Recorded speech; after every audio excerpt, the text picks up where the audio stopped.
বন্ধুরা, আজকে আমি আপনাদের জন্য নিয়ে এসেছি রেস্টুরেন্ট স্টাইলে স্ট্যান্ডার্ড সবজি রেসিপি। এই রেসিপিটা বাসায় কোনো মেহমান আসলে, গেস্ট আসলে, শ্বশুর বাড়ির থেকে, মেয়ের জামাই বাড়ির থেকে একদমই সামনে খুব সুন্দরভাবে মেহমানদারিতে পরিবেশন করতে পারেন। ডাইনিংয়ে যদি এভাবে করে এই স্ট্যান্ডার্ড সবজি রেসিপিটা আপনারা বানিয়ে সামনে দেন, একদমই দুর্দান্ত দেখতে এবং খেতে খুবই সুন্দর লাগতেছে। দেখতেই পাচ্ছেন আমার আজকের সবজি রেসিপিটা। বিসমিল্লাহির রহমানির রহিম। আসসালামু আলাইকুম বন্ধুরা, কেমন আছেন? আশা করি ভালো আছেন। আমিও ভালো আছি। দেশ ও দেশের বাইরের থেকে যারাই আমার এই ভিডিওটা দেখতেছেন তাদেরকে আমার রান্নাঘরে স্বাগতম। আজকে দেখাবো আমি রেস্টুরেন্ট স্টাইলে স্ট্যান্ডার্ড মিক্স সবজি রেসিপি। কতটা সুন্দর বা লোভনীয় হয়েছে আমার সবজি রেসিপিটা, দেখতেই পাচ্ছেন। আমার রেসিপিটা যদি ভালো লেগে থাকে, এখন পর্যন্ত যারা একটা লাইক দিয়ে ভিডিওটা দেখা শুরু করেন নাই, প্লিজ একটা লাইক দিয়ে দেবেন। চলুন দেখে নেওয়া যাক কি কি উপকরণ লাগতেছে আজকে রেস্টুরেন্ট স্টাইলে স্ট্যান্ডার্ড সবজি রেসিপিতে। প্রিয় বন্ধুরা, চলে এসেছি মূল পর্বে। এখানে ফুলকপি, মিষ্টি কুমড়া, বাঁধাকপি নিয়েছি, মূলা নিয়েছি, বেগুন, টমেটো, গাজর এবং সিম। আমি সব রকমের সবজি নিয়েছি মিক্স সবজির জন্য। আমার সাথেই থাকুন, আমি কেটে নেব।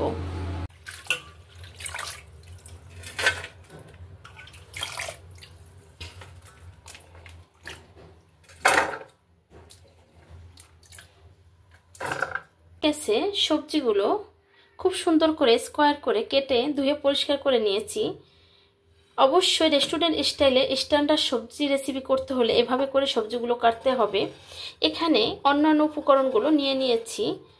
এখানে নিয়েছি পেঁয়াজ পেস্ট, আদা পেস্ট, রসুন পেস্ট, নিয়েছি মেথির গুঁড়া, লবণ, একদম সামান্য হলুদ, জিরা ধনিয়ার গুঁড়া, নিয়েছি 2টা শুকনো মরিচ, নিয়েছি এখানে পাঁচফোড়নের গুঁড়া, চিলি ফ্লেক্স নিয়েছি, কাঁচামরিচ কেটে নিয়েছি, ধনিয়া কেটে, ধনিয়া পাতা যেটা, পেঁয়াজ নিয়েছি, এটাও স্কোয়ার করে কেটে নিয়েছি এবং রসুন নিয়েছি।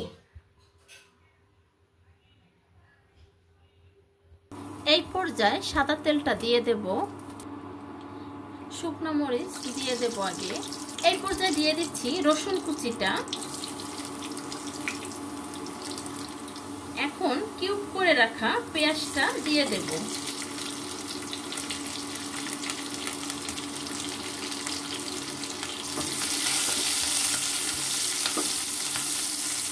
হয়ে গেছে পেঁয়াজ, রসুন এবং মরিচটা ভাজা। এই পর্যায়ে উঠিয়ে নেব। এখন বাদবাকি মশলাগুলো দিয়ে দেব। খুব সুন্দর করে এটাকে কষিয়ে নেব। মশলাটা কষানো হয়ে গেছে। এখন স্টেপ বাই স্টেপ সবজিগুলো দিয়ে দেব। এটা মূলো আর গাজর, এটা যেহেতু হার্ড সবজি, সেই ক্ষেত্রে এটা কিছুক্ষণ আমি কষিয়ে রান্না করে নেব। আমি অফ ক্যামেরায় একটু পানি দিয়ে দিয়েছি। এখন কিছুক্ষণ কষিয়ে এখন এই পর্যায়ে দিয়ে দেব ফুলকপি আর মিষ্টি কুমড়ো। এটাও কিছুক্ষণ নেড়ে নেব। এটার ভিতরে আর পানি দেওয়া লাগবে না, যেটা দিচ্ছি ওটাই হয়ে যাবে। এই পর্যায়ে দিয়ে দেব সিম আর বেগুনটা।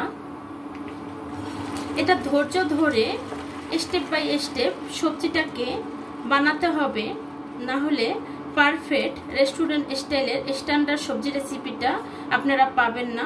অবশ্যই এভাবে করে খুব নিখুঁতভাবে সবজিটা বানাতে হবে। এটাকেও আমি এভাবে করে নেড়ে নেব।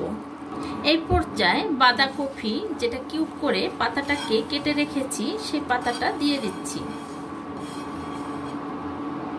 খুব সুন্দর করে এটাকেও এখন আমি নেড়ে এভাবে করে রান্না করে নেব। এখন আমি 5 মিনিটের জন্য ঢেকে দেব, 5 মিনিটের জন্য জাস্ট। এই পর্যায়ে ঢাকনাটা উঠিয়ে নেব। এই পর্যায়ে এখন দিয়ে দেব পাঁচফোড়নের গুঁড়া, দিয়ে দেব চিলি ফ্লেক্স,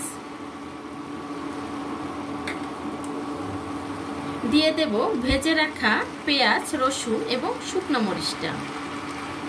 রেস্টুরেন্ট স্টাইলের টেস্ট ঠিক রাখার জন্য দিয়ে দেব ঘিটা না দিলে কিন্তু রেস্টুরেন্টের স্বাদটা একদমই পাবেন না। খুব সুন্দর একটা ফ্লেভার আসবে এবং রেস্টুরেন্ট স্টাইলের মতনই এটা টেস্টটা চলে আসবে। এখন খুব সুন্দর করে এটা নেড়ে নেব। এখন দিয়ে দেব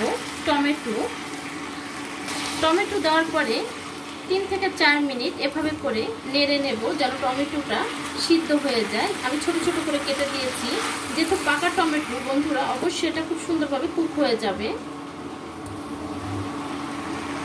এই পর্যায়ে এখন দিয়ে দেব ধনিয়া পাতা আর কাঁচামরিচ। খুব সুন্দর করে নেড়ে এটাকে মিলিয়ে নেব। প্রিয় বন্ধুরা, আমার রেসিপি যদি ভালো লেগে থাকে অবশ্যই লাইক, কমেন্ট, শেয়ার করবেন, সাবস্ক্রাইব করে দিয়ে আমার পাশে থাকবেন। যে সমস্ত বন্ধুরা ফেসবুক থেকে দেখতেছেন তারা ফলো দিয়ে রাখবেন। এখন পর্যন্ত যে সমস্ত বন্ধুরা একটা লাইক দিয়ে ভিডিওটা দেখা শুরু করেন নাই, প্লিজ একটা লাইক দিয়ে দেবেন। আজকের রেসিপি আমার এই পর্যন্তই। ভালো থাকবেন, সুস্থ থাকবেন, আশপাশের মানুষকে ভালো রাখবেন, চলার পথে সতর্ক হয়ে চলবেন। দেখা হবে নতুন কোনো রেসিপি নিয়ে। আল্লাহ হাফেজ।